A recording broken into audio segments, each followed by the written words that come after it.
Mesdames, Messieurs, bonjour et bienvenue à toutes et à tous dans ce journal des correspondants. Nous prenons la direction aujourd'hui du Cameroun, du Congo, du Tchad et de la Guinée. En début de semaine, le Premier ministre du Congo était face à la presse. Anatole Koliné Makosso, à l'occasion, a déroulé le bilan de ses 100 jours à la tête de la primature. Il est par ailleurs revenu sur les défis de son équipe gouvernementale. On fait le point avec Chimène Baleba et Cyril Nguidjoy.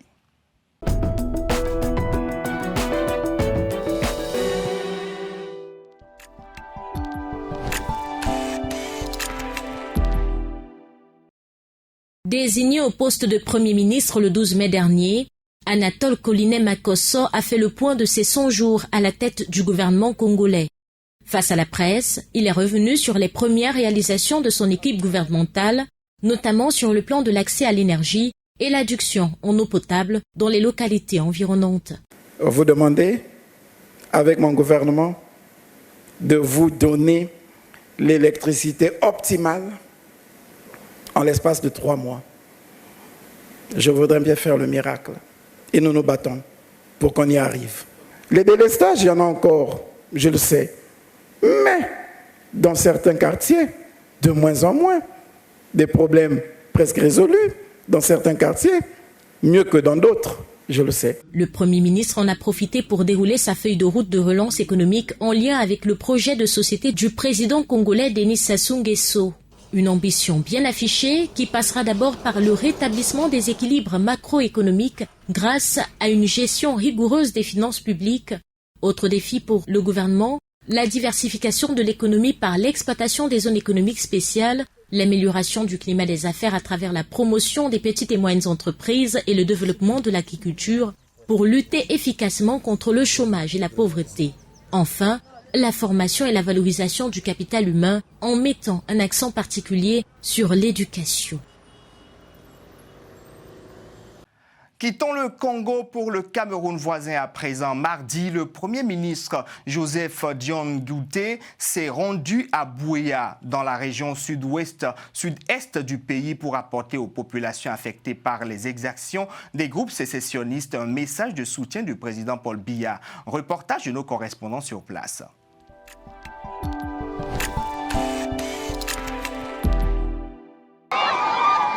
Une population en liesse dès l'arrivée du Premier ministre Joseph Dion-Douté à Bouéa, dans l'une des zones dites anglophones, la région du sud-ouest. Le chef du gouvernement camerounais est porteur d'un message de paix et de réconfort à l'endroit de ces populations dont le quotidien est fragilisé par la présence des groupes armés. Entouré d'un important dispositif sécuritaire, il a été accueilli en triomphe sur un axe de 6 itinéraires du pont de Mungo au Carrefour Tico en passant par le Montenotel de Bouéa et Moutiengene. Avec sa présence, on va toujours continuer à améliorer la situation pour que la paix revienne dans la région du Sud-Ouest. Jeudi dernier, 15 soldats ont été tués par des séparatistes à Bamessing, dans la région voisine du nord-ouest. Ces dernières semaines, les sécessionnistes ont changé leur mode opératoire et multiplient désormais les exactions contre l'armée. Il y a l'hôpital de référence qu'on était en train de construire ici. Il y a les logements sociaux. Mais certains qui avaient eu ces marchés, n'ayant pas été sûrs d'eux-mêmes, n'ayant pas été les habitués de nos vies, ils ont abandonné. Au final, qui est en train de souffrir? C'est nous. Donc je suis en train de demander à mes frères et sœurs que malgré les petites choses qui peuvent nous diviser, ce qui nous réunit dépasse cela et la paix est de premier plan et on doit mettre ça à la première place. Les populations traduisent leur volonté d'accompagner le gouvernement dans sa démarche pour un retour définitif à la paix. Dans ce sillage, le Premier ministre a présidé ce mercredi la 2e session du comité de suivi des recommandations du Grand Dialogue national, initié en 2019 par le chef de l'État.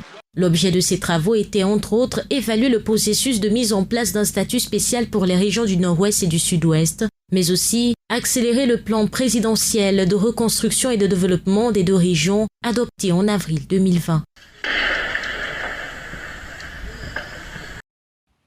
En Guinée, la junte au pouvoir a décidé d'ouvrir les frontières terrestres avec ses 6 pays voisins, fermés depuis le putsch pour certains et depuis 1 an pour d'autres par le président déchu Alpha Condé. Les frontières s'ouvrent progressivement. Notre correspondant Sayon Kourouma s'est rendu à la gare routière du Libéria et de la Sierra Leone pour constater l'effectivité de la réouverture de ces frontières. Suivons son reportage.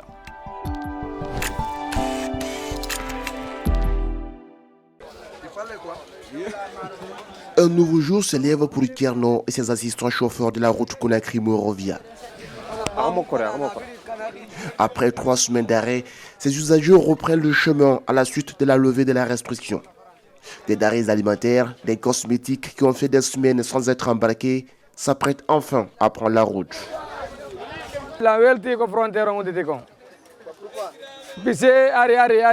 Je suis content de cette ouverture des frontières.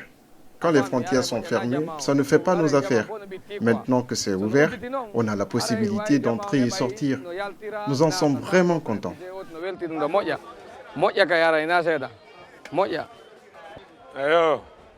Cette nouvelle de la réouverture fait surtout des heureux à l'autre gare routière Babeto. Ici quittent taxi bros et camionnettes pour la Sierra Leone, à l'image du taxi de Haruna. Cela fait plus d'1 an que ce chauffeur a déshabillé et conduit à livrer à Freetown. C'est finalement ce jour qu'il pourra les livrer. Nous remercions le colonel Doumbouya.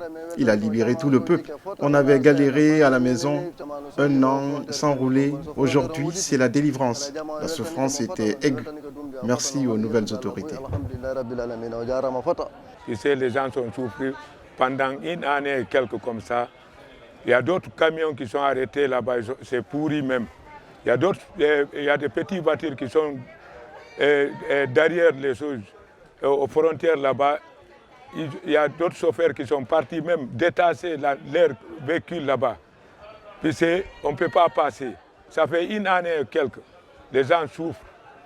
Ces cambistes indépendants étaient des victimes collatérales de ces fermetures de frontières.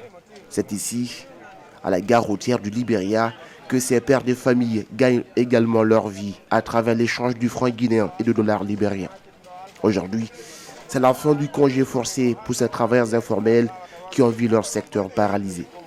Avant de l'ouverture des frontières, il n'y avait pas de monde ici. Maintenant, il y a du monde qui vient ici. Tout va bien. Tout va bien à l'air là. Nous sommes très contents. Certaines frontières avaient été fermées par le président Alpha Condé il y a plus d'1 an. Le président déchu évoquait des manœuvres de déstabilisation avant le dernier scrutin du 12 octobre. La junte au pouvoir décide de leur réouverture progressive, dont la frontière avec le Sénégal, entendue le 24 septembre prochain. Parlons maintenant éducation au Cameroun. Le président du groupe Vision 4, Jean-Pierre Amougou Belliga, a conduit cette semaine les travaux du conseil d'administration de l'Institut supérieur des sciences et arts et métiers. Conseil d'administration à l'issue duquel un budget de plus de 2 milliards de francs CFA a été voté pour l'année académique 2021-2022. Cyril Nguidjoy et Chimène Maleba.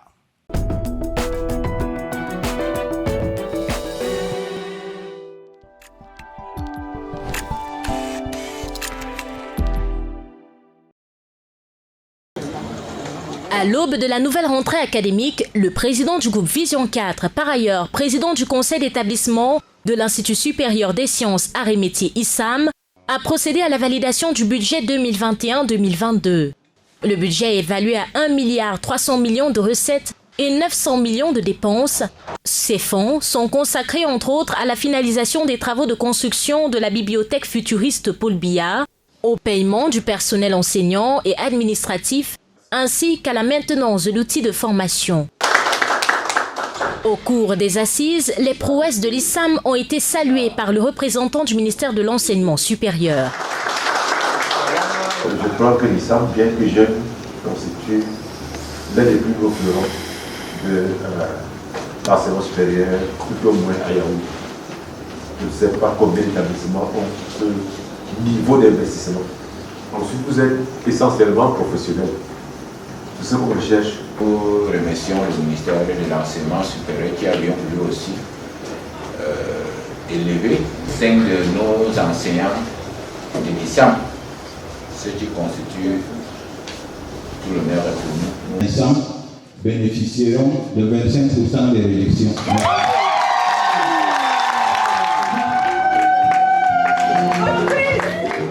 Pour le compte de l'année 2020-2021, ISAM met sur le marché de l'emploi 250 étudiants qui brillent par leur performance. Les lauréats sont entre autres majors et vice-majors nationaux venus de diverses filières. Et très satisfait de la formation que nous avons reçue ici. Parce que lorsque vous regardez autour de vous, vous regardez le décor, vous regardez l'environnement dans lequel nous avons évolué pendant une année.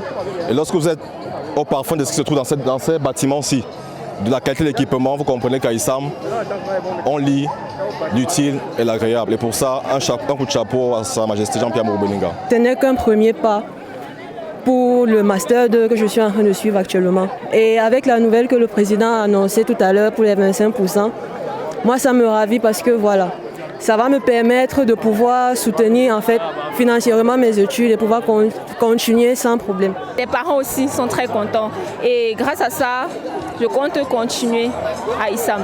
C'est un sentiment de travail bien fait, c'est un sentiment de fierté, mais la perfection n'étant pas de ce monde, nous sommes toujours dans la voie de faire mieux que par le passé, tout en espérant que ISAM sera la référence parmi les instituts du Cameroun et surtout de l'Afrique centrale. 16 puissance 3. Reconnu comme leader en termes de formation, ISAM a également accueilli une délégation de 15 hommes de médias centrafricains dans le cadre de sa coopération multiforme avec la République centrafricaine. Durant plusieurs jours, ils ont été outillés aux différents métiers de l'audiovisuel. Nous avons affaire à des journalistes, c'est-à-dire à des professionnels qui exercent depuis un certain nombre d'années. Les étudiants ou alors les stagiaires sont réceptifs et on a vraiment le sentiment qu'ils avaient besoin de cette remise à niveau pour faire de la télévision centrafricaine une qui compte dans la sous-région et en commençant d'ailleurs par leur propre pays. En seulement 3 ans d'existence, l'Institut supérieur des sciences, arts et métiers ISAM est classé 7e sur 289 instituts privés au Cameroun. Au Tchad, la vie devient de plus en plus chère. Pour s'acheter les produits de première nécessité, les consommateurs déboussent 2 à 3 fois plus que ce qu'ils ne déboussaient il y a quelques mois. Dans les foyers, tout comme les marchés, les plaintes se multiplient. Théophile Kadnouba.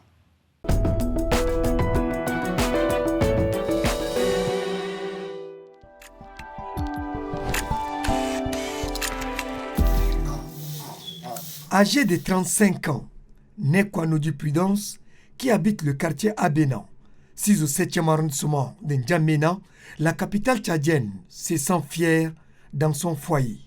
Chaque matin, cette femme, au visage radieux, se lève et se livre à cœur joie à ses tâches ménagères.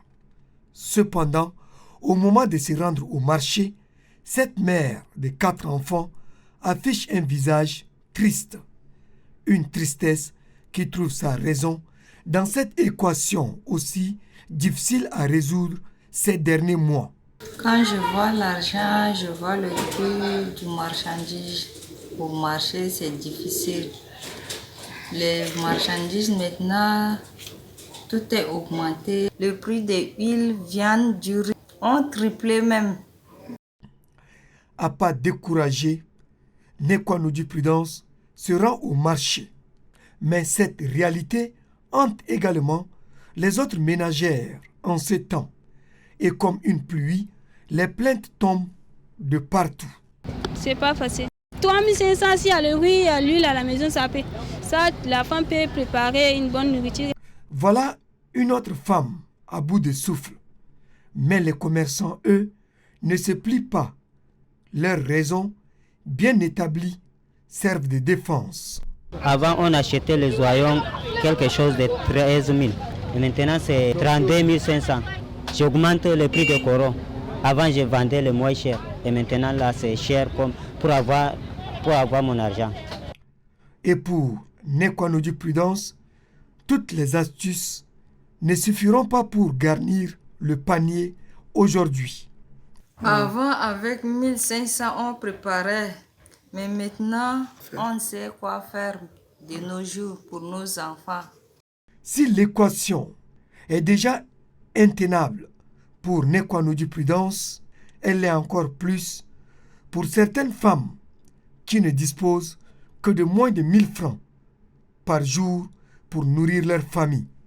En attendant des jours plus heureux, cette femme se confie à l'Éternel, qui, selon elle, veillera à ce que le feu reste allumé dans la cuisine. C'est la fin de ce numéro du Journal des correspondants. Merci de l'avoir suivi. Ne zappez surtout pas, restez scotchés au programme de Télé Sud. Quant à moi, je vous retrouve la semaine prochaine pour une nouvelle édition, si Dieu le veut.